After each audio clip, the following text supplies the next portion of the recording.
नमस्ते बच्चों, कैसे हैं आप सब। आज हम नेक्स्ट चैप्टर करेंगे पॉलिनोमियल। पॉलिनोमियल के अंदर क्या क्या देखेंगे, पहले क्या क्या टॉपिक है हमारे पास।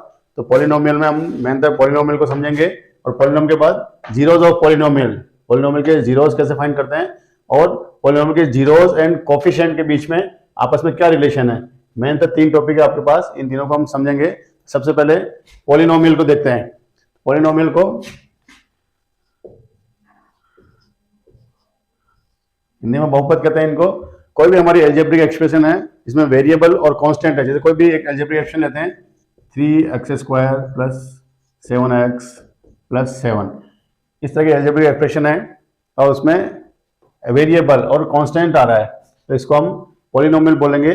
और पॉलिनोमियल में भी हमारे पास 2 तरह की एक्सप्रेशन दी हुई है, एक ये दी हुई है और दूसरी 3x² plus 8x minus 1 plus 7। अब इन दोनों में से हम देखेंगे कौन सी हमारी पॉलिनोमियल है और कौन सा पॉलिनोमियल नहीं है। तो पॉलिनोमियल के लिए सबसे मुख्य यह है कि जब भी वेरिएबल है उस वेरिएबल की पावर हमेशा होल नंबर होनी चाहिए। तो यहाँ वेरिएबल की पावर 2 आ रही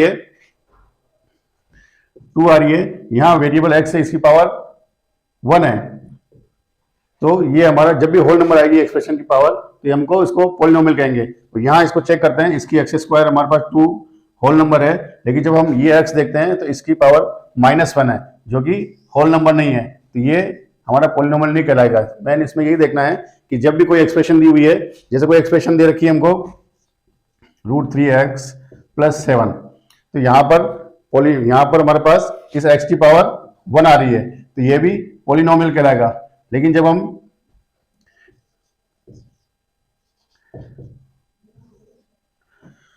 ये एक्सप्रेशन है, इसके अंदर हमारे पास x की पावर यहाँ पर रूट में आ रही है, इसका मतलब x की पावर होती है 1/2, तो 1/2 है, ये हमारे पास होल नंबर नहीं है, इसलिए ये पॉलिनोमियल नहीं कहलाएगा। तो पॉलिनोमियल को चेक करने का हमारे पास एक ही मेथड है कि जब भी वेरिएबल आ रहा है, पूरी इक्वेशन में जितने भी वेरिएबल है उन सबकी पावर होल नंबर होनी चाहिए, जो होल नंबर होगी उसको हम पॉलिनोमियल कहलाएगा।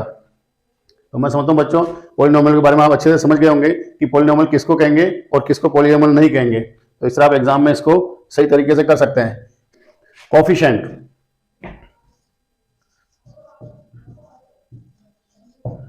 कोफिशिएंट किसको कहेंगे, कोई भी हमारे पास पॉलिनोमियल ले लेते हैं 4x³ plus 3x² plus 7x plus 8, तो इसमें हम कोफिशिएंट की पहचान कैसे करेंगे। जब भी हमारे पास वेरिएबल है, जैसे हमको x³ का कोफिशिएंट पूछ रहा है, x³ का हमारे पास कोफिशिएंट निकालना है, तो x में किसके साथ मल्टीप्लाई में आएगी, यहाँ x 4 के मल्टीप्लाई में है, इस x³ का कोफिशिएंट हमारा हो जाएगा 4।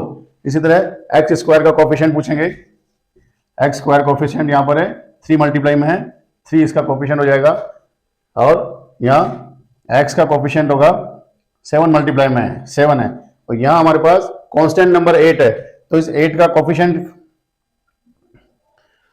चलिए इसका 8 है, हमको इसी का निकालना है वेरिएबल्स का ही। तो यहाँ पर जब भी हम कोई भी वेरिएबल से जो मल्टीप्लाई में है वो इसके कोफिशिएंट हो जाएंगे। यहाँ x³ का 4 है तो 4 कोफिशिएंट हो गया, यहाँ x² में 3 है, 3 इसका कोफिशिएंट हो जाएगा। इस तरह से हम किसी को भी कोफिशिएंट मालूम कर सकते हैं। बच्चों नेक्स्ट टॉपिक लेते हैं हम type of polynomials. Type of polynomial हमारे पास 2 तरह से कर सकते हैं, एक होगा डिग्री के आधार पर और दूसरा होगा टर्म के आधार पर। डिग्री के आधार पर हमारे पास 3 तरह के पॉलिनोमियल ले सकते हैं, जिसकी किसी की डिग्री 1 है, जैसे कोई भी पॉलिनोमियल है हमारे पास 3x प्लस 7, इसमें x की पावर डिग्री 1 है, तो इस तरह के पॉलिनोमियल को बोलेंगे हम लीनियर पॉलिनोमियल। दूसरी तरह की डिग्री है जिनके पास 2 डिग्री वाला पॉलिनोमियल है 3x² प्लस 7x प्लस 2, यहाँ पर वेरिएबल्स की डिग्री 2 आ रही है, इस तरह के पॉलिनोमियल को बोलेंगे क्वाड्रेटिक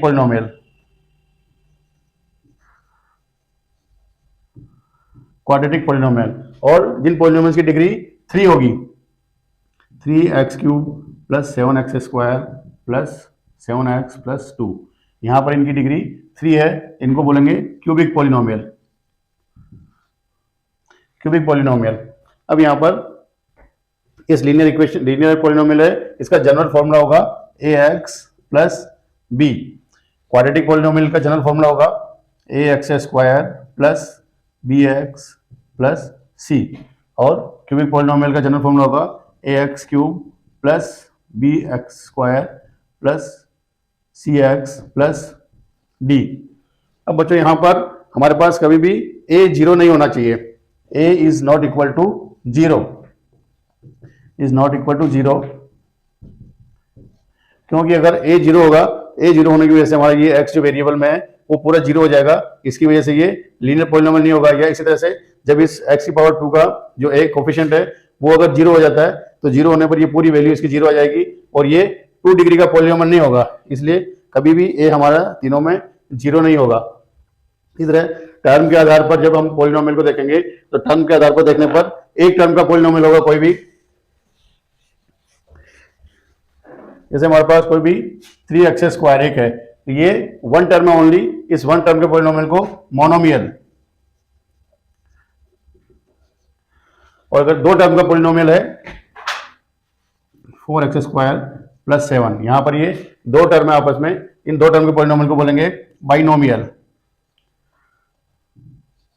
और तीन टर्म का पॉलिनोमियल है, इस पॉलिनोमियल को बोलेंगे ट्राइनोमियल।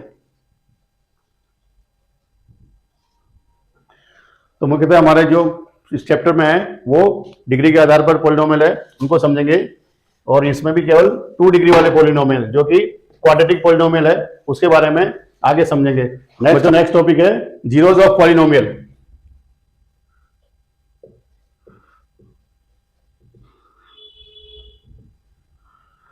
किसी भी पॉलिनोमियल के जीरोज फाइंड करने हैं, या जीरो किसको कहते हैं, जब भी हमारे पास कोई इक्वेशन है, जो हमारे पास 3x स्क्वायर माइनस 3, ये कोई भी पॉलिनोमियल है, इसका जीरो फाइंड करना है, सबसे पहले इस पॉलिनोमियल को जीरो से इक्वेट कर देंगे।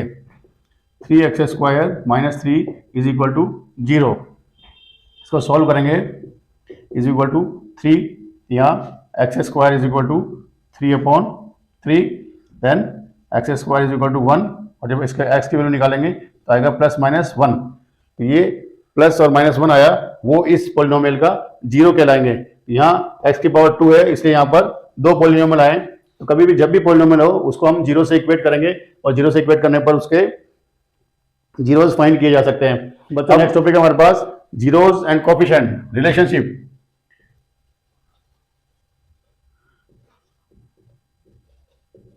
Relationship between zeros and coefficient.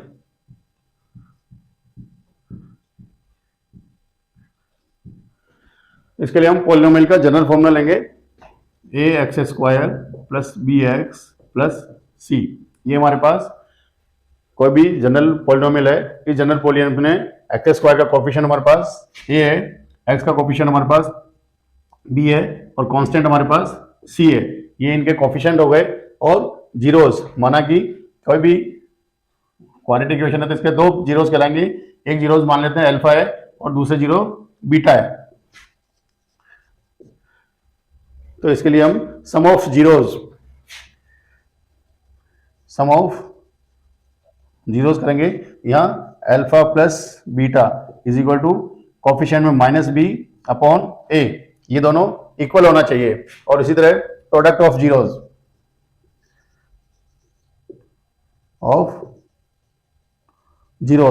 Alpha into beta is equal to c upon a. इनको हम और जब क्वेश्चन करेंगे तब और इनको अच्छी तरह से समझेंगे कि किस तरह से हम जीरोज फाइंड करते हैं, और इनको वेरीफाई करते हैं कि भी कैसे इस जीरोज सम ऑफ जीरोज उनकी कोफिशिएंट बी अपॉन ए के इक्वल होंगे, या product of zeros c upon a के इक्वल होंगे। इसमें नेक्स्ट टॉपिक और एक और हमारे पास forming polynomial when zeros are given. जब हमको जीरोज दिए हुए हैं तो उनका पॉलिनोमियल फाइंड करना, उसके लिए हमारे पास एक जनरल फॉर्मूला है, P x is equal to k x square minus bracket में आएगा x alpha plus beta x and plus alpha into beta. ये हमारे पास जनरल फॉर्मूला है, इसमें के हमारे पास कांस्टेंट है, और यहाँ पर सम ऑफ जीरोज की जोड़ और यहाँ पर सम प्रोडक्ट ऑफ जीरोज या जीरोज का गुणनफल करके हम कोई भी नया पॉलिनोमियल फाइंड कर सकते हैं जब हमको जीरोज दिए हुए हों। तो अब हम इनके आधार पर क्वेश्चंस करेंगे बोर्ड के पेपर में क्या क्या क्वेश्चंस आते हैं। सबसे पहले हम एमसीक्यू करेंगे। एमसीक्यू में क्वेश्चंस लेंगे। बच्चों अभी तक हमने पॉलिनोमियल के बेसिक रूल्स समझे हैं, अब इनके आधार पर हम कुछ एमसीक्यू क्वेश्चंस करेंगे। पहला क्वेश्चन हमारे पास, if x+1 is a factor of this polynomial then the value of a। इसका मतलब हमारे पास ये पॉलिनोमियल दिया हुआ है और x+1 इसका फैक्टर है। इसका मतलब ये x+1 इसको पूरी तरह से डिवाइड कर देता है। पहले हम x+1 के यहाँ पर 0 से इक्वेट करेंगे, x इज इक्वल टू -1। इसका मतलब ये है कि -1 is a zero of this polynomial। हम इसको यहां पर x की वैल्यू को इस पॉलिनोमियल में पुट करेंगे, x² minus 3ax plus 3a minus 7 equals to 0। x की वैल्यू माइनस पुट करेंगे, -1 whole square minus 3a bracket में -1 x की जगह plus 3a minus 7 equals to 0। -1 का स्क्वायर यहाँ पर 1 होगा, ये माइनस और माइनस मल्टीप्लाई होकर के प्लस बनेगा। 3 को 1 से मल्टीप्लाई करेंगे 3 और a plus 3a minus 7 is equal to 0। ये 3a और 3a मिलके 6a और ये इसमें से 7 में से 1 माइनस होगा, minus 6 is equal to 0। Then 6a is equal to 6, a is equal to 6/6 is equal to 1। ये हमारे पास a की वैल्यू 1 आ रही है, तो इन ऑप्शन गिवन ऑप्शंस में हमारे पास ये a राइट हो जाएगा। नेक्स्ट क्वेश्चन लेंगे हम। तो नेक्स्ट क्वेश्चन समझते हैं। नेक्स्ट क्वेश्चन हमारे पास है, if one of the zero of quadratic polynomial, ये पॉलिनोमियल दिया हुआ है, इज -3 देन k इज। हमको यहाँ पर इस पॉलिनोमियल में k की वैल्यू फाइंड करनी है जब यहाँ पर एक जीरो यहाँ पर -3 दिया हुआ है। इस तरह क्वेश्चन करने के लिए पहले हम इस पूरे पॉलिनोमियल को जीरो के इक्वेट करेंगे और इसकी वैल्यू 3 इस पॉलिनोमियल में पुट करेंगे, k-1 x² plus kx plus 1 p x। तो यहाँ पर x की वैल्यू यहाँ पर -3 पुट करेंगे, p-3 equals to k-1 x की वैल्यू यहाँ पर हमारे पास -3 है प्लस k x की value -3 plus 1 is equal to 0। k-1 bracket में इसका स्क्वायर 9, -3 का स्क्वायर 9 हो जाएगा, प्लस और ये माइनस मल्टीप्लाई होकर माइनस बनेगा यहाँ 3k plus 1 is equal to 0। इस k को हम दोनों से मल्टीप्लाई करेंगे, ये बनेगा हमारे पास 9k minus 9 minus 3k plus 1 is equal to 0। 9k में से ये 3k माइनस करेंगे, 6k और 9 में से प्लस 1 करेंगे, ये आएगा -8 equals to 0। Then 6k is equal to 8 and k is equal to 8/6। ये दोनों 2 से डिवाइड हो रहे हैं, अब 4/3 है, इसका आंसर आ जाएगा। तो यहाँ हमारे पास ये वैल्यू यहाँ a पर दे रखी है, ये a इसका राइट आंसर आ जाएगा। इस तरह से कोई भी क्वाड्रेटिक पॉलिनोमियल दिया हुआ है और एक जीरो दिया हुआ है और उसका k फाइंड करना है, इस तरह से सॉल्व करके आप k फाइंड कर सकते हैं, k की वैल्यू फाइंड कर सकते हैं। नेक्स्ट क्वेश्चन लेंगे। बच्चों हम जो भी ये क्वेश्चन कर रहे हैं वो सब हमारे बोर्ड में एग्जाम में आए हुए क्वेश्चंस हैं, उन्हीं को हम कर रहे हैं ताकि आपका और भी अच्छी प्रैक्टिस हो जाए। हमारे पास नेक्स्ट क्वेश्चन है, ये हमारे पास पॉलिनोमियल दिया हुआ है and it 1 0 is reciprocal of the other. जो जीरो है, 2 जीरो होते हैं, उसमें एक दूसरे का रेसिप्रोकल है। रेसिप्रोकल मतलब उसका उल्टा है, तो हमको a की वैल्यू फाइंड करनी है। जैसे मान लिया कि हमारे पास कोई भी एक जीरो अल्फा है तो उसका रेसिप्रोकल हो जाएगा, दूसरा बीटा जो बनेगा वो 1/अल्फा होगा जीरो। यहाँ पर हम देख रहे हैं कि हमारा प्रोडक्ट का जो रिलेशन आता है या जीरो के प्रोडक्ट का रिलेशन आता है वो C/A आता है, और जो हमारी a जो दे रखा है वो c की जगह दे रखा है हमको। तो हम यहाँ पर इसके प्रोडक्ट का प्रोडक्ट करेंगे, तो हमारे पास कोई भी अल्फा इंटू बीटा का प्रोडक्ट आता है वो C/A है। तो यहाँ पर अल्फा और बीटा हमको अल्फा और उसका रेसिप्रोकल दिया हुआ है, तो हमारा एक अल्फा तो ये हो गया इंटू इसका बीटा यहाँ पर दिया होगा, इसका रेसिप्रोकल 1/अल्फा इज इक्वल टू सी। सी हमारे पास इस पॉलिनोमियल में 6a गिवन है यहाँ पर, तो सी की वैल्यू हम 6a पुट करेंगे और c अपॉन ए हमारा यहाँ पर 9 आ रहा है, तो यहाँ a की वैल्यू 9 रखेंगे, अल्फा और ये आपस में कट जाएंगे, यहाँ 1 is equal to 6a upon 9, ये हो जाएगा 6a इज इक्वल टू 9 और a is equal to 9 upon 6। C की टेबल से कट रहे हैं ये, 3 3 9 और 3 2 6, तो हमारे पास a की वैल्यू आएगी 3/2। इसके अंदर ऑप्शन में हमारे पास 3/2 सी दिया हुआ है, तो सी इसका राइट ऑप्शन हो जाएगा। तो इस तरह से बच्चों क्वेश्चन को अच्छी तरह से समझना है, क्या दिया हुआ है क्वेश्चन। हर बार मैं आपको बोलता हूँ जब भी क्वेश्चन करो तो उसके पहले क्वेश्चन की लैंग्वेज समझो कि लैंग्वेज क्या दी हुई है। तो लैंग्वेज से हमको समझ में आ रहा है कि जो जीरो है हमारा वो इसका रेसिप्रोकल है, तो जैसे एक अल्फा दिया हुआ है तो इसका रेसिप्रोकल होगा 1/अल्फा, और 6 है हमारा, हमको ए फाइंड करना है, तो 6 है हमारा, यहाँ ए जो आ रहा है वो सी की जगह आ रहा है, तो हमको दिमाग लगाना है कि सी कहाँ पर आता है रिलेशन में। अल्फा और इंटू इसको मल्टीप्लाई करते हैं या प्रोडक्ट ऑफ जीरो लिखते हैं, उसकी वैल्यू c/a के बराबर होती है। तो यहाँ पर हमारा दोनों अल्फा और उसका रेसिप्रोकल दिया हुआ है और इसकी वैल्यू हमने 6a/a यहाँ रखी है, और इसे इसको सोल्यूशन करने पर a की वैल्यू हमारे को मिल रही है 3/2, जो कि हमारा थर्ड ऑप्शन है, सी ऑप्शन है, तो यहाँ पर सी राइट हो जाएगा। इस तरह क्वेश्चंस को एग्जाम में अच्छी तरह से समझें और फिर उसको सॉल्व करें।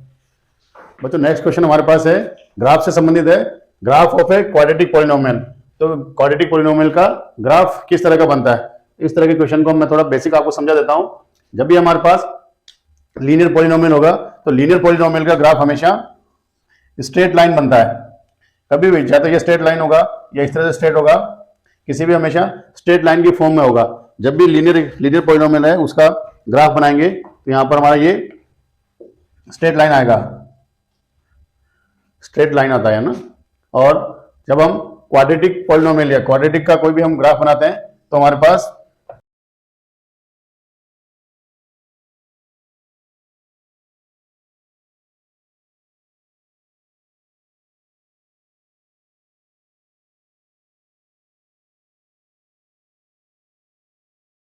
जब भी हम पॉलिनोमियल का ग्राफ देखेंगे तो पॉलिनोमियल का ग्राफ हमारा या तो इस तरह का, जब यहाँ पर ये x को दो जगह काट रहा है, यहाँ पर और यहाँ पर, तो ये दो जगह काट रहा है, इनके यहाँ पर दो जीरोज होंगे और ये इस शेप का आएगा, राउंड घूमता हुआ आएगा या उल्टा घूमता होगा।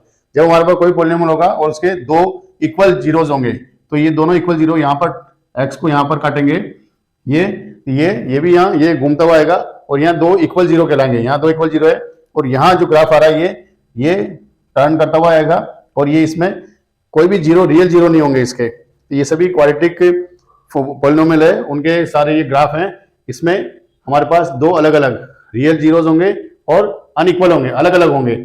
इस तरह का ग्राफ आएगा, उसमें दो जीरोज होंगे लेकिन दोनों इक्वल होंगे यहाँ पर, और इस तरह का जो ग्राफ आएगा वो भी क्वाड्रेटिक का ही होगा लेकिन उसमें कोई भी जीरो नहीं होगा, रियल जीरो नहीं होगा। तो इसलिए जब भी क्वाड्रेटिक पॉलिनोमियल के ये ग्राफ पूछा जाए तो इसकी जो शेप होती है उसको पैराबोला शेप कहते हैं, ये हमारा पैराबोला पर राइट हो जाएगा। बच्चों नेक्स्ट क्वेश्चन भी हमारे पास ग्राफ से संबंधित ही है, graph of a quadratic polynomial can meet the x axis at most. इसका मतलब है कि जो ग्राफ है क्वाड्रेटिक पॉलिनोमियल का वो एक्स एक्सिस पर अधिक से अधिक कितनी बार काटता है।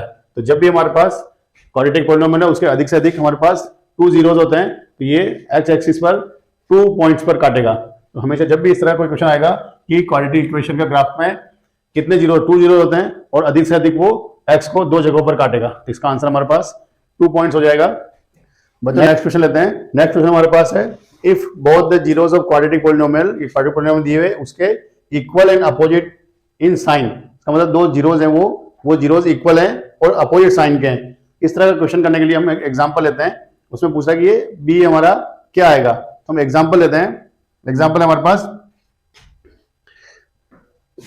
x² - 3, ये क्वाड्रेटिक पॉलिनोमियल है। जब हम इसको इक्वेशन को सॉल्व करेंगे हम, तो ये हमारे पास ये x² और इसको करेंगे तो माइनस ये √3² हो जाएगा। जब हम इनको सॉल्व करेंगे एक बार प्लस में लिखेंगे x + √3 x - √3, ये जीरो से हमारा x plus √3 is equal to 0, x is equal to minus √3। इसको सॉल्व करेंगे, x minus √3 is equal to 0, x is equal to √3। जैसे हमारे पास दो जीरोज आ रहे हैं जो आपस में इक्वल है और एक दूसरे के साइन में अपोजिट है, तो ये जब आएंगे जब हमारी इक्वेशन इस तरह की होगी और इस इक्वेशन में b के जो हमारे पास टर्म है वो b की टर्म यहाँ पर नहीं है, इसका मतलब वो b की टर्म 0 हो गई है। तो इसका आंसर हमारे पास आएगा b की टर्म हमेशा 0 होगी। जब भी b की टर्म 0 होगी पॉलिनोमियल में, उसमें हमेशा हमारे पास इक्वल और अपोजिट साइन के जीरोज आएंगे। तो ये आप याद भी रख सकते हैं, जब भी इस तरह का क्वेश्चन आए बिना सॉल्व किए भी आप याद रख सकते हैं कि जब भी हमारा b यहाँ पर इक्वेशन में 0 होगा, पॉलिनोमियल में कभी भी b अगर 0 है तो वो हमेशा उसके इक्वल और अपोजिट साइन के जीरोज आएंगे। तो इसको याद करके आप डायरेक्ट आंसर भी लिख सकते हैं एग्जाम में। तो नेक्स्ट क्वेश्चन लेते हैं हम। नेक्स्ट क्वेश्चन हमारे पास है, if the zero of the quadratic polynomial, ये गिवन पॉलिनोमियल दिया हुआ है उसके जीरो दिए हुए 2 और -3, देन हमको यहाँ पर a और b की वैल्यू फाइंड करनी है। तो हम इसको सम ऑफ जीरोज करेंगे, alpha plus beta is equal to आ रहा है हमारे पास 2 - 3 इक्वल्स टू -1, और यहाँ अल्फा इंटू बीटा करने पर आ रहा है 2 इंटू -3 इज इक्वल टू -6। हमको मालूम है अल्फा प्लस बीटा हमारा होता है -b/a, यहाँ -b/a है -1, -b/a की वैल्यू हमको ये दे रखी है b की वैल्यू a+1, तो ये b की वैल्यू हम रखेंगे a+1 अपॉन a की वैल्यू हमारे पास 1 है इज इक्वल टू -1। जब इसको सॉल्व करेंगे ये -1 इज इक्वल टू -1, ये a इस तरफ आएगा तो ये प्लस का a बनेगा और ये -1 ये +1 बनेगा, a इक्वल्स टू 0 वैल्यू आएगी। और जब हम यहाँ अल्फा इंटू बीटा करते हैं, अल्फा इंटू बीटा होता है हमारे पास c/a, इसकी वैल्यू आ रही है हमारे पास -6, यहाँ a हमारे पास 1 है और c यहाँ पर b दिया हुआ है, तो ये b/1 is equal to -6, b equals to -6। तो हमारे पास a की वैल्यू 0 आ रही है और b की वैल्यू -6 आ रही है। इस ऑप्शन के अंदर a की वैल्यू 0 यहाँ है और b -1, तो हमारा राइट आंसर होगा डी। इस तरह आप इस क्वेश्चन को अल्फा प्रोडक्ट और इसके जीरोस के सम और जीरोस के प्रोडक्ट से आप इसको फाइंड कर सकते हैं। अच्छा क्वेश्चन है ये, इसकी प्रैक्टिस करें आप लोग।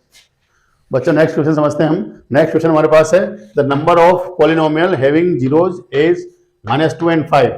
इसका मतलब है हमारे पास दो जीरो दिए हुए हैं, -2 और 5, और उसके कितने पॉलिनोमियल बन सकते हैं। इसके लिए इसको करने के लिए हमारे पास फॉर्मूला है, हम फॉर्मूला लेंगे px is equal to k x² minus alpha plus beta x plus alpha into beta. इसमें हमारे पास अल्फा और बीटा गिवन है यहाँ पर, तो यहाँ पर अल्फा प्लस बीटा आ रहा है हमारे पास -2 + 5 is equal to 3, and alpha into beta है -2 × 5 इज इक्वल टू -10। इनकी वैल्यू हम यहाँ पर पुट करेंगे, k is equal to x² minus alpha plus beta हमारे पास 3 है, x plus alpha into beta -10, then k x² minus 3x -10। अब हमारे बच्चों हमारे पास यहाँ पर k हमारे पास कांस्टेंट है, इस कांस्टेंट की वैल्यू हम 1 लेते हैं तो हमारे पास इक्वेशन ये पॉलिनोमियल बनेगा। जैसे हमने k की वैल्यू 1 ले ली तो हमारा पॉलिनोमियल बनता है यहाँ x² माइनस 3x -10। इसी तरह से जब हम k की वैल्यू कांस्टेंट है तो k की वैल्यू हम 2 लेते हैं, तो 2 लेने पर इस सबको मल्टीप्लाई बाई 2 कर लेंगे, तो नेक्स्ट हमारा पॉलिनोमियल बन जाएगा 2x² माइनस 6x -20। ये हमारा दूसरा पॉलिनोमियल मिल गया। इस तरह k की वैल्यू अगर हम 3 ले लेते हैं तो 3 लेने पर हमारे पास बनेगा 3x² माइनस 9x -30। इस तरह से k की वैल्यू हम कितने भी लिख रहे हैं, इन्फिनेट ले सकते हैं, k की वैल्यू 4 ले सकते हैं, 5 ले सकते हैं, तो हमारे पास पॉलिनोमियल्स की संख्या बढ़ती जाएगी। तो जब भी हमारे को इस तरह का क्वेश्चन पूछा जाए तो हमेशा इनकी नंबर ऑफ पॉलिनोमियल 2 जीरो देने पर कितने बन सकते हैं, मैनी बन सकते हैं, बहुत से बन सकते हैं। इसका आंसर होगा हमारे पास मोर देन 3। कितने भी बना सकते हो, कांस्टेंट की वैल्यू आप कितनी भी ले सकते हो, और जितनी वैल्यू लेंगे उतने आपके अलग अलग पॉलिनोमियल बनते जाएंगे। तो इसका आंसर हो गया हमारे पास मोर देन 3। बच्चों नेक्स्ट क्वेश्चन करते हैं, हम समझते हैं।